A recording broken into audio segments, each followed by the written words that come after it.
Saudara jangan lupa saya bagi contoh. Semalam saya dah berbual dengan Datuk Ashraf Wajidi selaku Setiausaha Agung UMNO yang juga merangkap sebagai pengurusi MARA. Saya mengatakan, MARA jangan sampai tergelincir dari landasan asasnya, iaitu untuk meningkatkan penyertaan Bumiputera dalam perdagangan dan perindustrian. Saya bersetuju, MARA mewujudkan banyak kolej itu sebagai pelengkap kepada persiapan kita menyediakan generasi masa depan agar mereka berilmu. Itu baik, tetapi jangan lupa asasnya. Jangan lari tergelincir daripada landasan. MARA diwujudkan untuk meningkatkan penyertaan Bumiputera dalam sektor dagang dan perindustrian. Itu peranan penting MARA. Jadi kedai-kedai ataupun pusat MARA, banyaklah yang ada di daerah-daerah itu, kenapa jangan dibiarkan kesunyian, jangan dibiarkan lesu. Bantulah mereka yang menyewa kawasan kedai itu. Kalau sewanya tinggi, fikirkan banyak nak direndahkan dan sebagainya. Jangan memikirkan soal menjana keuntungan.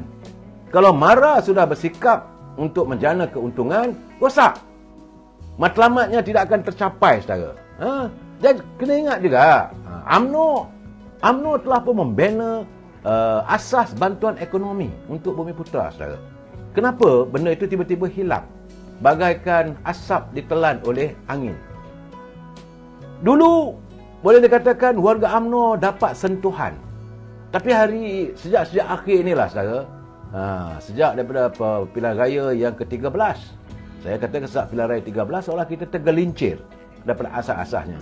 Begitu juga bagaimana yang Mulia Tengku Razak Hamzah bersama dengan Tuan Razak mengembeling tenaga buah fikiran bersama dengan bijak pandai warga bangsa Melayu mewujudkan syarikat Petronas. Petronas menjana keuntungan ratusan bilion. Benar, Petronas membantu untuk membangunkan negara kita ini dengan pelbagai prasarana, dengan pelbagai peruntukan. Tetapi jangan lupa, asasnya juga harus membawa agar warga bangsa kita ini terlibat dalam bidang oil and gas. Tapi cuba dikira, berapa ramai syarikat Melayu yang terlibat sepenuhnya dalam sektor oil and gas. Yang kita dapat tahu, kita dengar syarikat daripada luar. Ada syarikat besar berkongsi dengan syarikat daripada luar negara, dapat kontrak bilion-bilion. Jadi rakyat tengok sajalah. Apakah hanya cukup dengan penyediaan pekerjaan yang kita pun tak tahu jumlah sebenarnya. Ini saudara kena lihat berapa banyak kedai-kedai minyak ataupun petrol station yang ada di seluruh negara. Buat satu kajian. Benar ada syarikat daripada Shell, tetapi sepatutnya Petronas lah yang mengawal. Di bawah Akta Petronas boleh kita buat kajian. Daripada Perlis ada berapa sepanjang jalan itu stesen petrol. Ini yang perlu kita lakukan. Jadi terbiar, jadi hasrat untuk menjana ekonomi warga bangsa kita bukan hanya sekadar dapat untung Petronas bagi pada kerajaan, bagi pada UMNO. Saya rasa tak cukup kalau warga bangsa tidak dibangunkan. Saya lihat kawan-kawan saya dulu yang dulu tak ada apa pekerjaan tapi dapat peluang membuka petrol station, akhirnya mampulah, dapatlah beli kereta Mercedes, ada keuntungan. Tetapi bagaimana keadaan mereka? Bagaimana usaha untuk dibangunkan lagi supaya mereka lebih maju ke hadapan? Ini saya haraplah benda itu contoh. Sebagai contoh, begitu juga sekarang ni, kita hari ini kita melihat UMNO seolah bagaikan terpinggir ke tepi. Dalam keadaan hari ini, saudara, jangan lupa kita dalam keadaan bila dengan kedudukan mempunyai 26 kursi parlimen saja, kita seolah terpinggir di anjung kuasa. Tapi kalau menteri-menterinya tu dan mereka-mereka yang berada dalam syarikat-syarikat berkaitan kerajaan, mereka jangan tunggu lama-lama, buat kerja terus, bantu rakyat. Kita ada Felda. Benar, Felda bukan di bawah Kementerian Datuk Seri Zahid Hamidi, tetapi ini menyangkuti kehidupan warga luar. Apakah telah diatasi masalah pekerja-pekerja Felda? Saya dulu dah bercakap berbuih, saudara. Berbuih mulut saya bercakap. Tak mahu mereka dengar, tak dengar, saya tak tahu. Kenapa tidak diwujudkan pusat semaian agar warga bangsa kita dapat terlibat sama. Tapi yang saya dapat tahu, baja, Felda buat syarikat. Bukan peneroka, saudara. Bukan warga. Felda itu sendiri nak berniaga. Ini yang saya katakan, GLC memikirkan soal keberuntungan mereka sebab nak tunjuk rekod.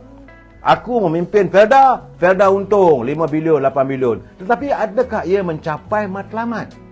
Kewujudan Felda itu untuk membangunkan ekonomi warga bangsa kita. Itu yang penting. Jadi perlu diwujudkan rantaian perniagaan. Biarkan warga bangsa kita yang menjalankan perniagaan. Contoh, membekalkan makanan. Bekalan kedai-kedai dan sebagainya. Saya tak tahu ini kedai koperasi Felda. Ini koperasi Felda, koperasi Felda. Jadi akhirnya mereka pula menjadi kartel-kartel yang hebat. Dan penguruh-penguruhnya pula yang dilihat menimbulkan persepsi. Sedangkan warga Felda duk perhati je, membeli-beli okey. Ini keadaan saudara yang saya lihat. Itu di Felda. Kalau di Sabah tu saya ceritalah saudara. Felda Sabah bukan macam cerita peneroka dapat tanah. Itu syarikat. Itu keadaan. Jadi Felda di Semenanjung pula nak diuruskan sebagai sebuah syarikat. Sedangkan matlamatnya adalah untuk membangunkan generasi bangsa kita yang dulu tak ada tanah, ada tanah. Supaya tanah-tanah ini dapat ditanam dengan kepelbagaian jenis tanaman. Di samping kelapa sawit, mungkin kita boleh tanam tanaman renek ataupun tanaman kontan. Boleh, kalau diusahakan. Ini tidak. Para peneroka Felda, generasi satu dah tak ada. Bagaimana pewarisnya, generasi kedua atau generasi ketiga? Apakah sudah diadakan inisiatif untuk membangunkan ekonomi mereka? Saya semakin khawatir, saudara. Sebab itu saya haraplah agar perwakilan UMNO yang berhimpun pada bermula 7 bulan nanti lontarkan persoalan ini. Walaupun Felda ini duduk di bawah Jabatan Perdana Menteri, tapi bagaimana dengan Risda? Yang hari ini Risda dipimpin oleh Ketua Pergerakan Wanita. Jangan pula Risda dia cerita bila ada orang nak bercerita, saya berusaha dapat nak membekalkan baja di Risda. Risda dah ada koperasi lah. Habis macam mana? Koperasi sana, koperasi sini, orang nak berniaga macam mana? Itu keadaannya.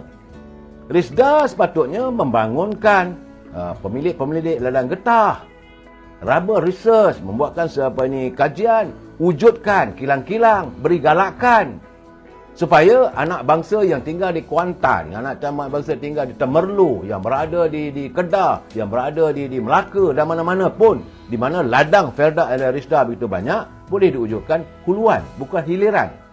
Huluan itu maksudnya dari getah itu apa boleh kita hasilkan? Boleh kita hasilkan apa-apa mengikut kreatif masing-masing lah. Seburuk-buruknya kalau getah tu ada boleh buat plastik, pun jual plastik lah satu negara, saudara. Itu contohnya. Tu orang kata saya mengarut juga, saudara. Saudara Yon Skyrock, King ada rakyat. Itu betul, saudara. Sebagaimana kata Datuk Seri Najib, raja itu adalah rakyat. Setiap kali musim pilihan raya mereka menentukan kita. Jadi sebab itu saya haraplah agar mereka yang berada, yang diberi kuasa ataupun diberi tanggungjawab ataupun diberi amanah oleh pimpinan negara serta rakyat untuk menerajui syarikat GLC supaya mereka berperanan untuk dapatkan kembali keyakinan warga bangsa kita, khususnya warga bangsa Melayu. Saya melihat contoh, kita lihatlah macam syarikat Sam Dabi. Begitu susahnya yang Mulia Tengku Razia Hamzah dengan pasukannya melakukan down raid di London yang menggemparkan seluruh dunia. Sam Dabi itu dapat kita ambil alih. Tapi apakah ia hanya sebagai sebuah syarikat yang diuruskan dan mendapat keuntungan? Buat rekod pemegang saham. Pemegang saham Sam Dabi dapat untung. Bagaimana rakyat yang lain? Banyak. Sam Dabi mempunyai banyak tanah. Bolehlah bincang dengan wakil-wakil rakyat di kawasan itu. Itu yang saya maksudkan. Jadi mereka yang berada di JSC jangan fikir gaji mereka besar, saudara. Saudara Zainuddin, getah boleh buat kondom, aduhai, saudara. Kadang-kadang itulah akhirnya rakyat geram. Rakyat bosan dengan mereka. Lain kali dia kata, Risda tu buat kondom saja. Sepatutnya banyak benda boleh kita hasilkan. Mesti ada R&D, mesti ada satu kajian. Ya, saya haraplah benda begitu. Dan hari ini, saudara, saya ini prelude pada Perhimpunan Agama UMNO. Saya ucapkan syabas kepada Ketua Pergerakan Pemuda UMNO di negeri Kelantan, iaitu Saudara Muhammad Azawi Fikri Abdul Ghani, apabila mendedahkan bahawa beliau mahu supaya pimpinan di negeri Kelantan menjelaskan tentang status terkini program ladang rakyat. Kerana katanya jumlah syarikat yang dilantik mengusahakan tanah bagi program ladang rakyat itu dikatakan semakin mengecil. Menurut Saudara Muhammad Azmawi Fikri selaku Ketua Pemuda Kelantan, pada awal pelancaran program itu 17 tahun dulu terdapat 19 buah kawasan ladang rakyat dengan 17 daripadanya diusahakan secara pajakan oleh pelbagai syarikat.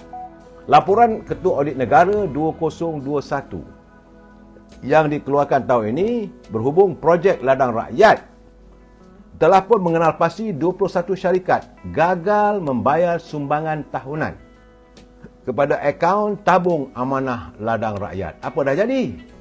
Pimpinan di Kelantan kena serius kerana mengikut maklumat laporan audit negara juga, hanya tinggal 12 syarikat yang mengusahakan